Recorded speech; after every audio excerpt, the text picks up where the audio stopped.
안녕하세요, 헬닥의 송원장입니다. 오늘은 엑스레이, 즉 방사선 사진, 그 중에서도 치과 방사선 사진에 대한 내용을 다루기 위해서 특별한 게스트를 한 분 모셨습니다. 안녕하십니까, 원장님. 안녕하세요.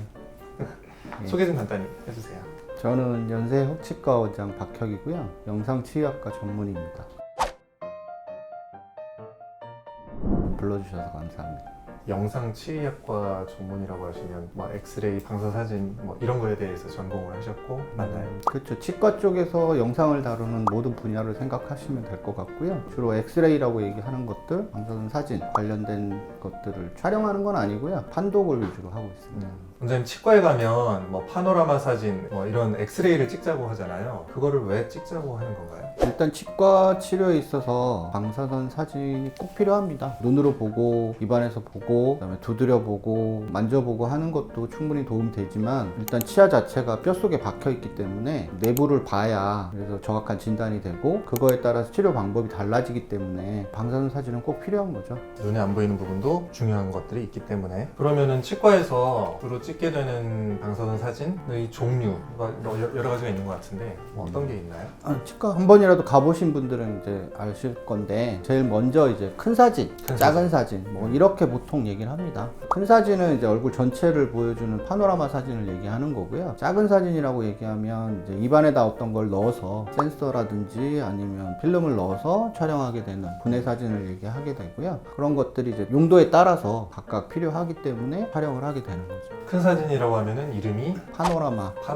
방사선 사진. 네. 흔히 작은 사진이라고 얘기하는 거는 치근단 사진을 보통 치근단 얘기하죠. 사진. 쉽게 찍을 수 있어서 작은 사진도 종류가 여러 가지가 있을 수 그쵸. 있는데 그 중에 가장 흔한 건 이제 치근단 사진 얘기하고요. 보통은 기본적으로 파노라마 네. 사진을 찍게 된다. 그렇죠. 네. CT, MRI 이런 것도 많이 쓰잖아요. 네. 그거는 뭔가요? 치과에서 쓰는 CT는 주로 이제 콤빔 CT라고 해서 파노라마의 약간 변형된 형태라고 보셔야 될 것 같고요. 3차원으로 촬영을 해서 재구성 영상을 만들어내서 다양한 그런 각도로 절단한 영상을 보여줄 수 있는 그런 장비라고 할 수 있죠. 일단 몸 내부에 있는 기관들이나 구조들을 훨씬 자세히 정확히 보기 위해서 찍는다라고 생각하시면 맞을 것 같습니다. 우리가 치과에서 엑스레이 찍을 때 방사선 노출에 대해서 걱정하시는 분들이 많거든요. 위험한가요? 영향이 어떤가요? 그러니까 방사선의 영향이라는 거는 일단 안 맞으면 가장 좋겠고요. 근데 의료용으로 사용되는 방사선은 진단 목적에 필요가 있기 때문에 주치의가 판단하에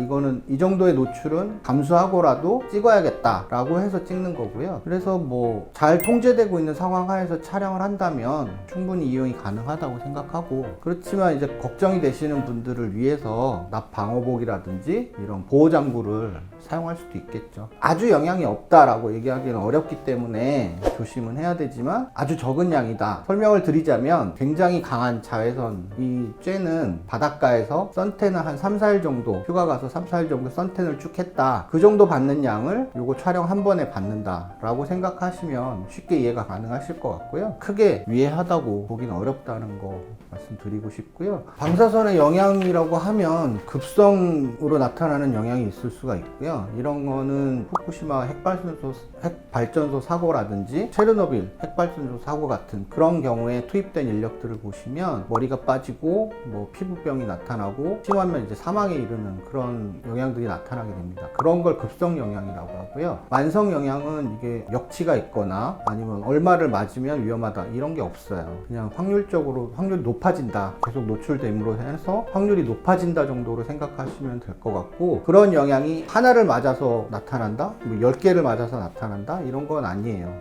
양에 따라서 나타나는 것도 아니고 빈도에 따라서 나타나는 것도 아니고 어떻게 나타날지도 명확하지 않아요. 그렇지만 지금까지 밝혀진 바로는 방사선 관련 종사자들이 지속적으로 저설량의 방사선에 꾸준히 노출됐을 경우에 백혈병이 걸릴 확률이 높아졌다라는 보고가 있기 때문에 방사선 관련 종사자들은 매년 피검사를 통해서 혈액 검사를 하게 됩니다. 그런 게 이제 만성 영향이라고 보실 수가 있어서 이런 방사선 관련 종사자들, 치의생사, 치과의사, 방사선사, 의사 이런 분들은 항상 조심하셔야 되고 내가 피폭되는 환경에 있다라고 생각이 드시면 방호복을 입으신다든지 이런 식으로 이제 본인의 방어는 스스로 하시는 게 좋을 것 같습니다. 그럼 여기서 잠깐 질문을 드리면 뭐 인터넷상에 보면은 뭐 엑스레이 이런 종류의 엑스레이 찍을 때는 뭐 자연광에서 받는 어떤 방사선량하고 뭐 비슷하다 뭐 이런 얘기가 있거든요. 그걸 그렇게 생각을 해도 되나요? 생각할 수 있죠. 근데 그 양이 정말 이런 뭐 흐린 날 아니면 그냥 맑은 날 야외에서 받는 햇빛의 양이라기보다는 네. 굉장히 강렬한 햇빛 아래에서 완전히 노출돼 있는 경우라고 생각하셔야 돼서 그게 일상생활 하면서 받는 방사선 양에 비해서는 굉장히 미미하다, 이 정도로 이해하시면 될 것 같습니다. 치과에 임산부분들이나 아니면은 임신의 가능성이 있다라고 하는 분들이 오시잖아요. 그런 분들한테는 이 엑스레이 촬영에 대해서 뭐 어떻게 설명을 드려야 되죠? 일단 진료를 할 때 네. 10대에서 40대까지는 임신이 가능한 음. 가임기 여성으로 분류를 하고 있고요. 네네. 그거에 맞춰서 실제로 임신을 했든 안 했든 간에 임신의 가능성이 있다 또는 임신을 충분히 할 수 있는 나이다 라는 거를 인식을 하고 치료에 임해야 되고요. 그래서 임신 초기, 즉 첫 달부터 석 달까지는 거의 모르시는 경우가 많아요. 입덧이 시작되기 전까지는 거의 자기가 임신했다는 사실을 인지를 못 하시고 그쵸. 치과를 방문하신 경우도 많고, 그래서 30대 여성분들이 오시면 보통은 혼인 여부를 먼저 물어보죠.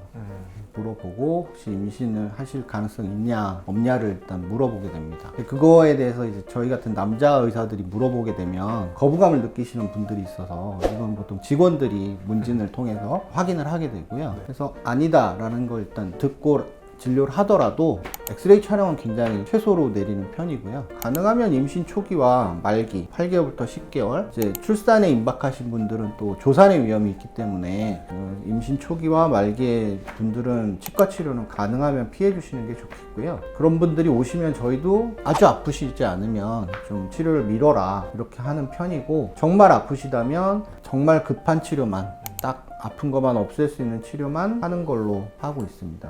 엑스레이 촬영 같은 경우는 안 해야 된다고 생각하시는 게 맞을 것 같고요. 그 다음에 안정기라고 생각하는 이제 4개월부터 7개월까지 이런 4개월간에는 가능하면 피하는데, 그래도 어쩔 수 없이 이제 아프거나 문제가 생기면 치료는 받아야 되잖아요.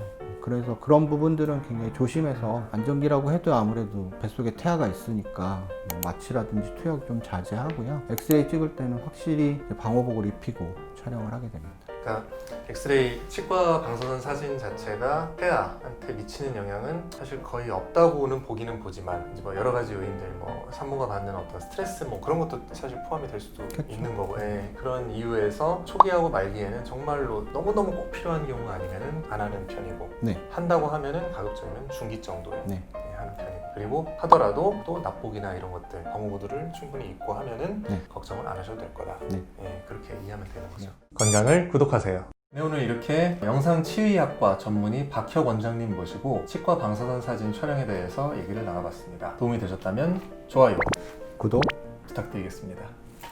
건강하세요. 건강하세요.